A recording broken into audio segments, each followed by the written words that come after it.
அஸ்ஸலாமு அலைக்கும். வணக்கம் நண்பர்களே. நம்ம இந்த வீடியோவில் ஒவ்வொரு மெனுவை பற்றி பார்த்துட்டு வரோம். அதாவது ஃபைல் மெனு பார்த்துருப்போம், அதே மாதிரி எடிட் மெனு பார்த்துருப்போம், அதே மாதிரி லேஅவுட் பார்த்துருப்போம். இப்போ அதுக்கு அடுத்த மெனு வந்து டைப்பு வந்து மோஸ்ட்லி எல்லாமே உங்களுக்கு தெரிஞ்சது தான். எப்படி தெரியும்னா உங்களுக்கு எல்லாமே இந்த ஃபாண்ட்டு, பேராகிராஃபு, இந்த அலைன்மெண்ட் சம்மந்தமாக தான் இருக்குது. இது எல்லாம் நம்ம எங்கே பார்த்துருக்கணும், இந்த டீயை கிளிக் பண்ணிவிட்டு இந்த கீழே பார்த்துருக்க போகிறோம். இந்த கண்ட்ரோல் பேலட்டில் எல்லாமே இருக்குது, இந்த மோஸ்ட்லி எல்லாமே இருக்குது. இந்த கண்ட்ரோல் பேலட்டை நீங்கள் இந்த கிளாஸை வந்து நீங்கள் கரெக்டாக கவனிச்சிருந்தீங்கன்னா இதில் ஒன்றுமே கிடையாது. இந்த டைப்பில் வந்து ஒன்றுமே கிடையாது. அது எப்படின்னு பார்ப்போம். திருப்பி வேணால் ரிப்பீட் பண்ணுறோம், பார்த்துங்க. இப்போ டைப்பில் வந்து ஒரு பாதி கமாண்ட் எடுப்போம். இது வரைக்கும் எடுப்போம்னா இந்த ஹரிசாண்டல் ஸ்கேல் வரைக்கும் எடுப்போம், பாக்கியை வந்து அடுத்த கிளாஸில் எடுப்போம். இப்போ பாருங்கள், இந்த ஒரு 7 கமாண்ட் இருக்குது. 7 கமாண்ட் எப்படின்னு பார்ப்போம். இப்போ ஃபாண்ட்டுன்னா உங்களுக்கு தெரியும், அது எதாக இருக்குது பாருங்கள். இதை கிளிக் பண்ணிட்டு நம்ம ஃபாண்ட்டு மாற்றணும், அதுதான் இங்கே இருக்குது. இப்போ எக்ஸாம்பிளுக்கு வேணால் ஒரு பாராகிராஃப் வேணால் இது பண்ணிக்குவோம். ஃபைலில் போய் ப்ளேஸ் கொடுத்துட்டு ஒரு ஃபைலை இறக்கிக்குவோம்.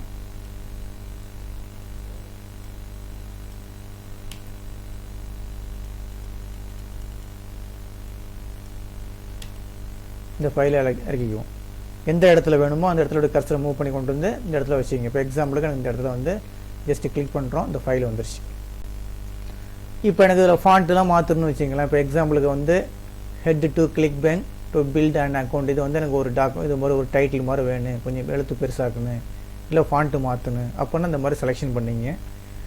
செலெக்ஷன் பண்ணிட்டு இங்கேருந்து பண்ணாலும் கண்ட்ரோல் பேலட்லேருந்து யூஸ் பண்ணாலும் ஓகே தான். அப்படி இல்லைன்னா நேராக போய் டைப்பை கிளிக் பண்ணிவிட்டு அதில் ஃபாண்ட்டுன்னு கொடுத்தீங்கன்னா அப்படியே ரைட் சைடில் நம்மள்ட்ட என்னென்ன ஃபாண்ட் இருக்கோ எல்லா ஃபாண்ட்டுமே காட்டும். இங்கே இது வரைக்கும் தான் இருக்குது, அதுக்கு பாக்கி உள்ள சைடில் கிளிக் பண்ண கூட வரும்.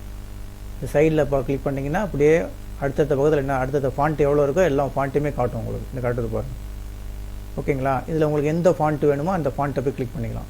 எனக்கு எக்ஸாம்பிளுக்கு இந்த ஃபாண்ட்டு வேணும், இல்லை இந்த மாதிரி ஃபாண்ட்டு வேணும், எந்த ஃபாண்ட்டு வேணுமோ அந்த ஃபாண்ட்டு மேலே வச்சு இப்படி கிளிக் பண்ணிங்கன்னா அதுக்கு தகுந்த மாதிரி மாறிக்கும். நம்ம அடிச்சு பாருங்கள், இதுக்கும் டிஃப்ரெண்ட் தெரியுது பாருங்கள், ஓகேங்களா. இது வந்து ஃபாண்ட்டு மாற்றிருக்கேன்.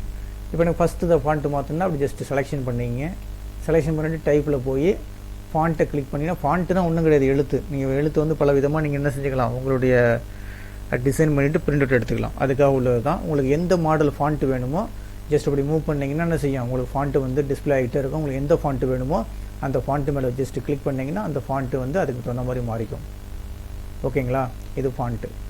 அடுத்தது நெக்ஸ்ட்டு வந்துன்னா ஃபாண்ட்டினுடைய சைஸ் உங்களுக்கு தெரியும். சைஸ் வந்து சின்ன எழுத்தாக எழுதுவோம், பெரிய எழுத்தாக எழுதுவோம். அந்த மாதிரி சுச்சுவேஷனில் உங்களுக்கு என்ன வேணுமோ அதை போய் செலெக்ஷன் பண்ணிங்க. இப்போ செலெக்ஷன் பண்ணிவிட்டு எனக்கு ஃபாண்ட்டு எந்த அளவு வேணும், அப்போ டைப்பில் போய் சைஸுன்னு கொடுத்துட்டு எனக்கு வந்து இப்போ 48 வேணும், இப்போ 48 பெரிய லெட்டர்ஸில் காட்டுது, ஓகேங்களா. திருப்பி எனக்கு நார்மலாக வேணும்னா டைப்பில் போய் என்ன செஞ்சுக்கலாம், நீங்கள் சைஸில் எனக்கு வந்து 12 வேணும்னா 12 கொடுத்துக்கலாம்.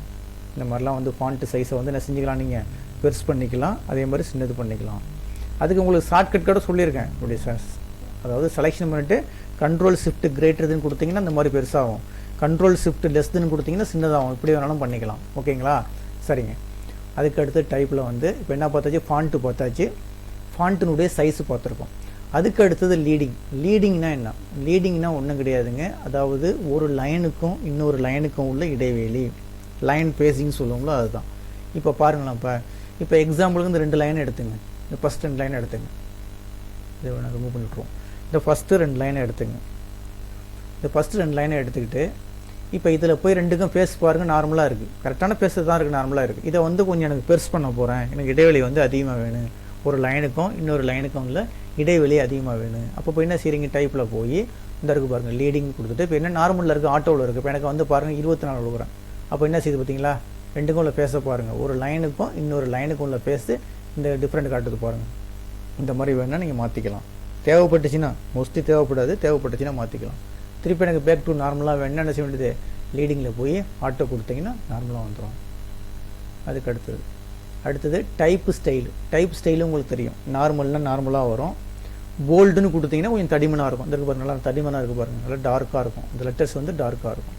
திருப்பி வேணுன்னா நார்மல் கொடுத்து நார்மல் கொடுத்துக்கலாம். இப்போ நார்மல் வேணுமா நார்மல் கொடுத்துருங்க. அதே மாதிரி வந்து எழுத்து கொஞ்சம் சாய்வாக வேணும், அப்போ டைப்பில் போய் டைப் ஸ்டைலில் போய் இட்டாலிக்குன்னு கொடுத்தீங்கன்னா எழுத்து கொஞ்சம் சாய்வாக இருக்கும். நல்லா பாருங்கள், சாய்வாக இருக்கும், எழுத்து அப்படியே கொஞ்சம் சாய்வாக இருக்கும். அடுத்தது வந்து இப்போ நார்மல் வேணால் நார்மல் கொடுத்துருங்க. அடுத்து நெக்ஸ்ட்டு வந்து என்னென்னா அண்டர்லைன். இப்போ எக்ஸாம்பிளுக்கு இந்த ஹெட்டிங் இருக்குது, இந்த ஹெட்டிங் வந்து அண்டர்லைனில் வேணும், அப்போ டைப்பில் போய் டைப் ஸ்டைலில் அண்டர்லைன்னு கொடுத்தீங்கன்னா கீழே கோடு வந்துடும். ஓகேங்களா? அதுக்கு அடுத்தது என்னென்னா, இப்போ இந்த 2 லைன் எனக்கு அடித்து வேணும் எனக்கு, அதாவது ஸ்ட்ரைக் த்ரோன்னா அந்த ஒரு அப்படியே 2 லைனே ஒரு கோடு போட்டு வரும், இந்த மாதிரி அடித்து வரும், இந்த மாதிரி வேணும் பண்ணிக்கலாம். அதுக்கு அடுத்தது என்ன இருக்குது, டைப்பில் ரிவர்ஸ் தான் நான் அன்றைக்கே சொல்லியிருக்கேன். ரிவர்ஸ்னால் என்னென்னு அன்றைக்கே சொல்லியிருக்கேன். அதாவது ஒரு பாக்ஸு போட்டு, இது ஒரு பாக்ஸ் ஒன்று போடுறீங்க, பாக்ஸு போட்டு இதில் கலர் ஃபில் பண்ண போகிறீங்க. கலர் எப்படி ஃபில் பண்ணுவீங்க, இந்த இருக்குது கலர் ஃபில் பண்ணிட்டீங்க. இப்போ ஒரு டெக்ஸ்ட்டை கொண்டு போய் இதில் வைக்க போகிறேன். வைக்கும்போது என்ன செய்வீங்க, அதாவது ஒயிட்டாக கலர் மொத்தமும் அதே தான்.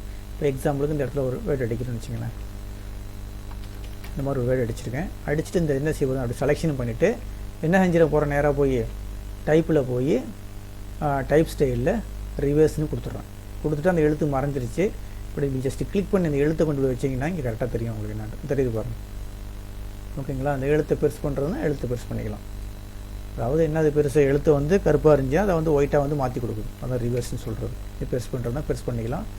இப்போ எனக்கு சென்டர் வேணால் சென்டர் பண்ணி கரெக்டாக நீங்கள் வச்சுக்கலாம். ஓகேவா? இந்த மாதிரிலாம் நீங்கள் என்ன செஞ்சுக்கலாம், பண்ணிக்கலாம் நீங்கள்.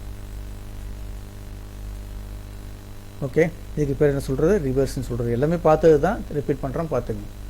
அதுக்கு அடுத்தது இப்போ இது வரைக்கும் பார்த்தாச்சு, அதாவது டைப் ஸ்டைல் வரைக்கும் பார்த்தாச்சு, எல்லாமே பார்த்தாச்சு.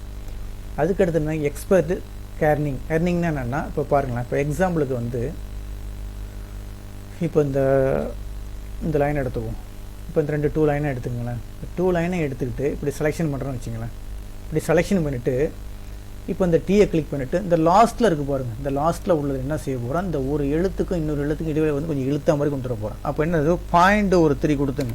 ஒரு .3 கொடுத்து என்டர் தட்டும்போது என்ன செய்யுது பார்த்தீங்களா, அந்த எழுத்து உள்ள இடைவெளி பார்த்தீங்கன்னா ஒரு எழுத்துக்கு இன்னொரு எழுத்துக்கு இடைவெளி வந்து அதிகமாகுது. இந்த மாதிரி அது பாருங்கள், ஆயிடுச்சிங்களா? இப்போ திருப்பி எனக்கு பேக் டு நார்மல் வந்தால் இங்கேயே கொடுத்தா வந்துடும். அப்படி இல்லைன்னா இந்த டைப்பில் போய் இந்த இருக்குது பாருங்கள், எக்ஸ்பர்ட் ஏர்னிங் கொடுத்துட்டு இங்கே எப்படி வேணுமோ இது பண்ணிக்கலாம் நீங்கள். இப்போ எனக்கு இந்த இடத்துல வந்து எனக்கு இப்படி வேணும், டைட்டாக வேணும், இல்லை இது வேணும்னா அப்படி கிளிக் பண்ணிட்டு ஓகே கொடுத்துட்டு இப்படி ஓகே கொடுத்தீங்கன்னா திருப்பி நார்மலுக்கு வந்துடும். ஓகேவா? இந்த மாதிரி பண்ணிக்கலாம். ரைட்டு. அடுத்தது நெக்ஸ்ட்டு வந்து என்னென்னா எக்ஸ்பர்ட் ட்ராக்கிங் என்னென்னா இதுதான் அதே மெத்தடு தான், ஒரு எழுத்துக்கும் இன்னொரு எழுத்துக்கும் இடைவெளி. இங்கே பாருங்கள், இதெல்லாம் இங்கேயே பார்த்துட்டோம், நம்ம எல்லாமே எங்கே பார்த்துட்டோம், அந்த இதிலே பார்த்துருக்கோம். இந்த இருக்குது நோ ட்ராக் அதே தான். இந்த இருக்குது பார்த்தீங்களா, very loose normal, tight, very tight, அதே தான் இங்கே வச்சுருக்காங்க. திருப்பியும் ரிப்பீட் பண்ணுறோம், பார்த்துங்க. இதை கொடுத்த உடனே இப்போ நோ ட்ராக்ல இருக்குது. எனக்கு இப்போ வெரி லூஸ்னு கொடுத்தீங்கன்னா வெரி லூஸ் ஆகும். இது வந்து நம்ம எப்படி கொடுத்தோன்னா ஒரு எழுத்து வச்சு பார்த்தா கரெக்டாக தெரியும், ஒரு சென்டென்ஸ் வச்சு பார்த்தா கரெக்டாக தெரியும். இப்போ பாருங்கள், அடுத்தது பாருங்கள், வெரி டைட் அப்படி எழுத்த பாருங்கள், அப்படியே ஒன்று மேலே ஒன்று ஏறி இருக்குது பாருங்கள், ஒன்று மேலே ஒன்று ஒட்டிக்கிட்டு இருக்கும், அப்படியே ஏறிட்டு இருக்கும், அந்த மாதிரி ஒட்டிக்கிட்டு இருக்கும். ஓகேங்களா? இப்போ திருப்பி எனக்கு வந்து நார்மலுக்கு வரணும்னா அது பாருங்கள், நோ ட்ராக்குன்னு கொடுத்தீங்கன்னா நார்மலாக வந்துடும். இது நார்மலாக உள்ளது. இந்த மாதிரிலாம் என்ன செஞ்சுக்கலாம், நம்ம பண்ணிக்கலாம். அதை எழுத்தையும் ஒன்றா ஒட்டிக்கிறது, கொஞ்சம் வந்து தனியாக பிரித்து வைக்கிறது, இந்த மாதிரிலாம் தனியாக பிரிச்சுக்கலாம் எழுத்து, அந்த மாதிரிலாம் பண்ணிக்கலாம். அது எல்லாமே இந்த இதில் இருக்குது. அடுத்து ஹரிசாண்டல் ஸ்கேல்னால் என்னென்னா ஒன்றும் கிடையாது, ஒரே ஒரு வேர்டு அடித்து பார்த்தா தான் கரெக்டாக தெரியும். அது இப்போ எக்ஸாம்பிளுக்கு வந்து இந்த இருக்குது, இங்கே ஒரு வேர்டு ஒன்று இருக்குது, ஆனால் என்ன கலரில் வந்துருச்சு, அதை வந்து கலரை மாற்றிக்குவோம்.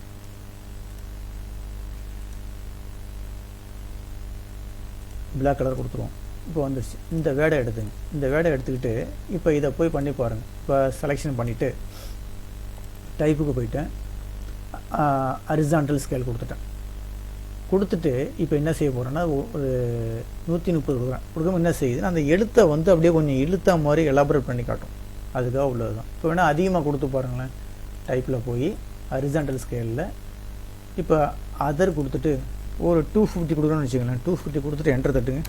இப்போ என்ன செய்யுது பார்த்தீங்களா, எழுத்து அந்த ஒன்று மேலே ஒன்றில் ஏறிட்ட மாதிரி இருக்குது, அதாவது ஒட்டிகிட்டு இருக்குது. அப்போ இதை என்ன செய்யணும், இது வந்து மாதிரி இருக்குன்னா ஜஸ்ட் இப்படி செலெக்ஷன் பண்ணிவிட்டு இப்படி ஜஸ்ட் கிளிக் பண்ணி இழுத்திங்கன்னா அந்த எழுத்தை வந்து அப்படி கொஞ்சம் இழுத்தா மாதிரி காட்டும். ஓகேங்களா? அதுக்கு பேர் தான் நான் சொல்கிறது இந்த ஹரிசாண்டல் ஸ்கேலுங்கிறது. இந்த எல்லா கமாண்டுமே நம்ம ஆல்ரெடி எங்கே பார்த்தாச்சு, இந்த கண்ட்ரோல் பேலட்டில் பார்த்தாச்சு. இந்த டீயை கிளிக் பண்ணிங்கன்னா இந்த கண்ட்ரோல் பேலட்டில் வரும். அது எல்லாமே ஒர்க் அவுட் பண்ணி பார்த்தாச்சு. வேணாலும் இந்த வீடியோ மூலமான இந்த கமாண்டை வேணாலும் திருப்பி ரிப்பீட் பண்ணி பாருங்கள். இதெல்லாம் இது வரைக்கும் பார்த்தாச்சு. இப்போ அடுத்த கிளாஸில் வந்து இந்த இதை பார்ப்போம். அடுத்த கிளாஸில் வந்து அடுத்த வீடியோவில் வந்து இந்த கேரக்டரும் பார்த்தாச்சு. கேரக்டர் கிளிக் பண்ணி பாருங்கள், ஒன்றுமே கிடையாது. ஃபாண்ட்டு சைஸு, லீடிங் அதே தான் அப்படியே திருப்பி ரிப்பீட் ஆகுது. அதை வந்து என்ன செய்யணும், ஒரு பாக்ஸுக்குள்ளே கொண்டு வந்துட்டாங்க. அந்த கேரக்டர் பேசிங்க கிளிக் பண்ணிங்கன்னா அதுக்குள்ளே எல்லாமே இருக்குது. எல்லாம் என்ன இருக்குன்னா இது அப்படியே இந்த கீழே இருக்குது பாருங்கள், இந்த கீழே கிளிக் பண்ணோம்ல இது எல்லாமே இருக்கும். இந்த மேலோட ஃபாண்ட்டுக்குன்ட்டு எல்லாமே ஒரு பாக்ஸுக்குள்ளே கொண்டு வந்துட்டாங்க. அது அடுத்த வீடியோவில் பார்ப்போம். அதுக்கு அடுத்தது என்ன இருக்குது, பாராகிராஃபும் அதே தான். பாராகிராஃப் வந்து இந்த அதாவது இப்போது ஒரு பாராகிராஃப் படிச்சிங்கன்னா ஃபஸ்ட் லைன் 5 பேஜ் தள்ளி வரணும், அதே மாதிரி ரைட் சைடில் தள்ளி வரணும், லெஃப்ட் சைடில் தள்ளி வரணும் பார்த்தோன்னா அதே தான் பாராகிராஃப். அது ஃபுல்லாகவும் அடுத்த வீடியோவில் பார்ப்போம். அதுக்கு அடுத்தது என்ன இருக்குன்னா இன்டென்ஸ் அண்ட் டேபிள்ஸ். இது ரொம்ப முக்கியமானது. இதை மொத்தம் ஒரு தனி வீடியோ பார்த்தா நல்லாயிருக்கும். அடுத்து ஹைபர்னைசேஷன், அதுவும் வந்து ஒரு புதுசாக உள்ள கமெண்ட் தான், அதையும் ஒர்க் அவுட் பண்ணி பார்ப்போம். இந்த அலைன்மெண்ட்டு பார்த்தாச்சுங்க, லெஃப்ட்டு ரைட்டு அந்த இதெல்லாம் பார்த்தா திருப்பி வேணாலும் ரிப்பீட் பண்ணுறோம். அடுத்த கிளாஸில் வேணால் இது அப்படியே அடுத்த கிளாஸில் பார்த்துருவோம். அடுத்த வீடியோவில் இந்த இதை அப்படியே ஃபுல்லாக பார்த்துருவோம். ஓகேங்களா? எனக்கு வந்து என்னென்னா நீங்கள் வந்து ஹெல்ப் பண்ணுங்கள். அதாவது என்னுடைய வீடியோ வந்து உங்களுக்கு பிடிச்சிருந்துச்சின்னா உங்களுடைய நண்பர்கள்லாம் வந்து ஷேர் பண்ணி விடுங்க. எனக்கு வந்து ஹெல்ப் பண்ணுங்கள். ரொம்ப நன்றிங்க.